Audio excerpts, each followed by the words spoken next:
السلام عليك يا رسول الله. میرے حضور فرماتے ہیں جب کسی گنہگار شخص کا بدکار شخص کا جنازہ نکلتا ہے لوگ اسے اپنے کندھوں پر اٹھاتے ہیں تو مردے کی روح چیخ چیخ کے کہتی ہے اور مجھے کہاں لے کے جا رہے ہو اور اپنے ہاتھوں سے مجھے آگ میں پھینکنے جا رہے ہو اور مجھ پہ کچھ تو ترس کھاؤ کچھ تو رحم کرو قبر کی آگ مجھے تو دور سے دکھائی دے رہی وہ دیکھو قبر میں آگ بھڑک رہی ہے اور ایک قبر کی آگ مجھے تو دور سے دکھائی دے رہی ہے تمہیں دکھائی کیوں نہیں دے رہی میرے حضور فرماتے ہیں مردے کی چیخ انسان کے علاوہ ہر چیز سنتی ہے ہر چیز سنتی ہے اگر انسان سن لیں تو بے ہوش ہو جائیں اللہ اکبر مردہ اپنے عزیز و اقربا رشتہ داروں کو دوستوں کو چیخ چیخ کے کہتا ہے مردے کی روح چیخ چیخ کے اپنی اولاد کو کہتی ہے اور میں نے تمہارے لیے دن رات ایک کر کے تمہارے لیے مال جمع کیا اور تمہارے لیے تجوری اکٹھی کی دن رات تمہاری ہی فکر میں لگا رہا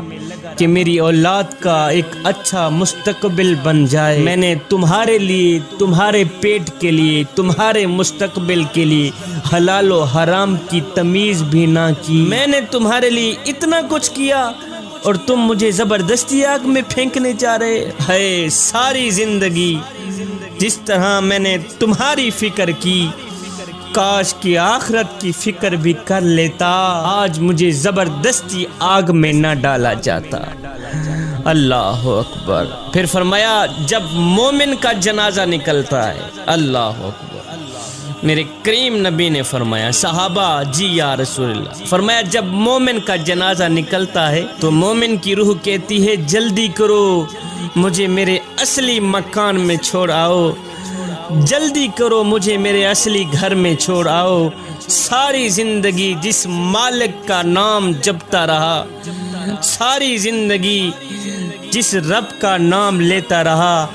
آج اسی کا میں نے دیدار بھی کرنا ہے جلدی کرو تم دیر کیوں کر رہے فرمایا مردے کو جب قبر میں اتارا جاتا ہے تو وہ دو صورتوں میں پچھتاتا ہے دو صورتوں میں پچھتاتا ہے مردہ اگر وہ نیک بندہ ہوتا ہے تو اس بات پہ پچھتاتا ہے کہ اس نے زیادہ نیکیاں کیوں نہ کی اگر وہ نیکوکار ہوتا ہے نا تو وہ اس بات پہ پچھتاتا ہے کہ اس نے زیادہ نیکیاں کیوں نہ کی اور اگر وہ گنہگار ہوتا ہے تو اس بات پہ پچھتاتا ہے کہ اس نے گناہ کیوں کیے جوانوں ہم نے کبھی سوچا ہے کہ ہم مرنے کے بعد نیکیوں کی کمی پر پچھتائیں گے یا گناہوں کے زیادہ ہونے پر پچھتائیں ہم نے تو کبھی نہیں سوچا آج ہماری جوانیاں کس رخ پہ چل پڑی آج ہماری جوانیاں کس سمت پہ چل پڑی کس سائٹ پہ چل پڑی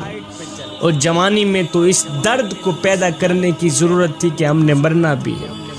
جوانی میں تو اس سوچ کو پیدا کرنے کی ضرورت تھی کہ ہم نے قبر میں بھی جانا ہے جوانی میں تو اس کیف کو پیدا کرنے کی ضرورت تھی کہ ہم نے اللہ اور اس کے رسول کو منہ بھی دکھلانا ہمیں ہر وقت ہر گھڑی ہر لمحے یہ سوچنا ہوگا کہ ہم مرنے کے بعد نیکیوں کی کمی پر پچھتائیں گے یا گناہوں کے زیادہ ہونے پر پچھتائیں گے جوانوں یہ زندگی کے لمحے ہمارے لیے غنیمت ہیں انہی لمحوں میں ہم کچھ کر لیں انہی لمحوں میں ہم کچھ اکٹھا کر لیں انہی لمحوں میں خدا کی یاد اور محبت کے دیے اپنے دل میں جلا لیں معلوم نہیں پھر فرصت ملے نہ ملے معلوم نہیں پھر یہ زندگی کے لمحے ملے